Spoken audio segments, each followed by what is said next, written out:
গর্ভাবস্থায় ৮টি খাবার খেলে সন্তান ফর্সা হবে। বিশেষজ্ঞদের মতে খাদ্য গ্রহণের ওপর বাচ্চার ত্বকের রং কেমন হবে তা নির্ভর করে না। তবে প্রচলিত ধারণা রয়েছে গর্ভাবস্থায় যে খাবার গ্রহণ করা হয় তা বাচ্চার বর্ণের ওপর প্রভাব ফেলে। যদিও এসব খেলে বাচ্চার রং ফর্সা হবে এমন নিশ্চয়তা কোনো চিকিৎসকই দিতে পারেনি।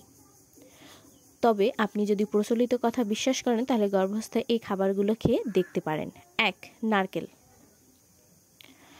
নারকেলের সাদা শাঁসটা খাওয়া অভ্যাস করুন। কথায় আছে সাদা শাঁস বাসা ফর্সা হতে সাহায্য করে। ২. জাফরান দুধ। অনেক নারী গর্ভাবস্থায় কেশর দুধ খান। কেশর জাফরান গর্ভে বেড়ে ওঠা বাচ্চার ত্বকের বর্ণ উজ্জ্বল করতে সাহায্য করে। ৩. দুধ। গর্ভাবস্থায় প্রতিটি নারীর উচিত বেশি করে দুধ খাওয়া। দুধ বাড়ন্ত ভ্রূণের সুগঠনের জন্য অবশ্যই দরকার। ৪. বাদাম।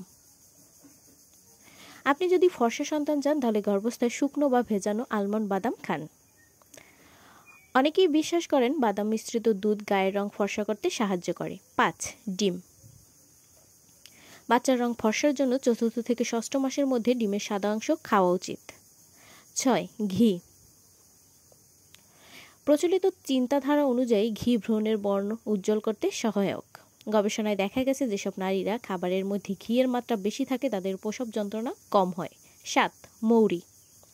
মৌরি ভেজানো জল ত্বকের বর্ণ উজ্জ্বল করতে খুব কার্যকরী। গর্ভবতী নারীরা প্রতিদিন সকালে ৩ মিলি মৌরি ভেজানো জল খেতে পারেন। ৮. কমলা লেবু। গর্ভাবস্থায় রসালো ফলের মধ্যে কমলা লেবু অবশ্যই খাওয়া উচিত। এটি ভিটামিন সি এ ভর্তি যা গর্ভস্থ বাড়ন্ত বাচ্চার পক্ষে খুব ভালো এবং ত্বকের রং উজ্জ্বল করতেও সহায়ক।